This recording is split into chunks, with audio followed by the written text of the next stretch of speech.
পৃথিবীতে এমন কিছু উদ্ভিদ আছে যারা শিকার ধরে ফাঁদ পাতে এবং ধীরে ধীরে হজম করে ফেলে। হ্যাঁ, ঠিক যেন কোনো ভয়ঙ্কর প্রাণীর মতো। চলুন জেনে নিই এমন সব প্রাণী খেকো উদ্ভিদের কথা। Number 1, Venus flytrap. ভেনাস ফ্লাইট্র্যাপকে বলা হয় মাংসাশী উদ্ভিদের রানী, কেননা এর আচরণ প্রায় অবিশ্বাস্য। দুটি পাতার মধ্যবর্তী জায়গা যেন এক বিশাল ফাঁদ, যা খুলে রাখা হয় ঠিক সেই সময় পর্যন্ত যতক্ষণ না কোনো শিকার এসে তাতে বসে। পাতার ভেতরের দিকে সারি সারি দাঁতের মতো কাটা থাকে আর মাঝখানে থাকে সূক্ষ্ম লোম। যখন একটি পোকা সেখানে এসে বসে এবং এই লোমগুলোতে বারবার স্পর্শ করে, তখন গাছ বুঝে ফেলে এটি শিকার। মুহূর্তের মধ্যে পাতাটি হঠাৎ করে বন্ধ হয়ে যায়, যেন প্রকৃতির তৈরি কোনো জ্যান্ত মাউস ট্র্যাপ। শিকার করতে সময় লাগে মাত্র 0.3 সেকেন্ড। এমন গতি, এমন সংবেদনশীলতা গাছের মধ্যে এভাবে কাজ করে তা আমাদের কল্পনার বাইরে। এরপর শুরু হয় হজমের পালা। গাছ থেকে নির্গত হয় এক ধরনের হজম রস, যা আস্তে আস্তে পোকাটিকে গলিয়ে দেয়। কয়েকদিনের মধ্যে পোকাটি পরিণত হয় তরলে, যা গাছের জন্য প্রোটিন ও নাইট্রোজেনের উৎস। এ যেন প্রকৃতির এক ক্ষুদ্র জল্লাদ, নিঃশব্দ, শান্ত অথচ ভয়ঙ্কর কার্যকর। Number 2, sundew. সানডিউ গাছ প্রথম দেখায় মনে হবে যেন রোদে ভেজা এক ঝলমলে পাতার গালিচা। এর পাতার উপর থাকে শত শত সূক্ষ্ম লোম, যেগুলোর মাথায় থাকে একটি উজ্জ্বল আঠালো তরল বিন্দু। দেখতে ঠিক শিশিরের মতো বলেই এর নাম সানডিউ। কিন্তু এই শিশিরের মতো ফোঁটা আসলে এক মারাত্মক ফাঁদ। কোনো পোকা যদি এই পাতায় এসে বসে, তখন সেই আঠালো তরলে আটকে যায়, আর মুক্তির চেষ্টা যতই করে ততই সে জড়িয়ে পড়ে আরো গভীরে।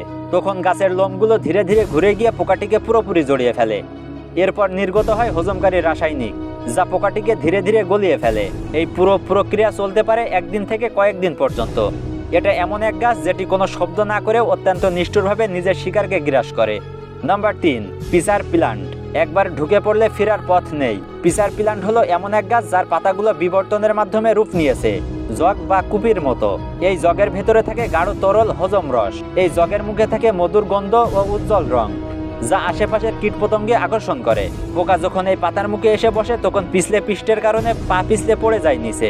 একবার পড়লে আর উঠতে পারে না। নিচের অপেক্ষা করে হজমের রস। সেখানে পোকাটি ডুবে যায় ও ধীরে ধীরে গলতে শুরু করে।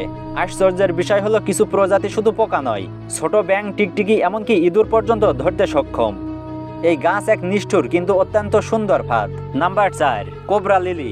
কোবরা লিলিকে প্রথম দেখলে মনে হবে এক বিষাক্ত সাপ ফনা তুলেছে। এই গাছের পাতায় আকৃতি ও রং অনেকটা কোবরা সাপের মাথার মতো, আর এই আকৃতি ব্যবহার করে সে শিকারকে বিভ্রান্ত করে। পাতার ভেতরে থাকে প্রবেশ করার পথ, কিন্তু বের হওয়ার রাস্তা থাকে না। ভেতরে আলোর প্রতিফলন ও শস্য পর্দার কারণে পোকা বুঝতে পারে না কোথায় থেকে বের হতে হবে। ফলে সে বারবার ভুল পথে যায়, ক্লান্ত হয়ে পড়ে এবং অবশেষে পড়ে যায় নিচের হজম তরলে। এটা এমন এক গাছ যার প্রধান অস্ত্র হচ্ছে বিভ্রান্তি। এই প্রাণী খেকো উদ্ভিদগুলো আমাদের চোখে আঙুল দিয়ে দেখিয়ে দেয় প্রকৃতি শুধু সুন্দর নয়, বুদ্ধিমান, নির্মম এবং চমকে দেওয়ার মতো কৌশলী বটে। এরা আমাদের শেখায় জীবনের প্রতিকূলতায় টিকে থাকতে হলে কখনো কখনো নিয়ম ভেঙে নতুন পথ বেছে নিতে হয়।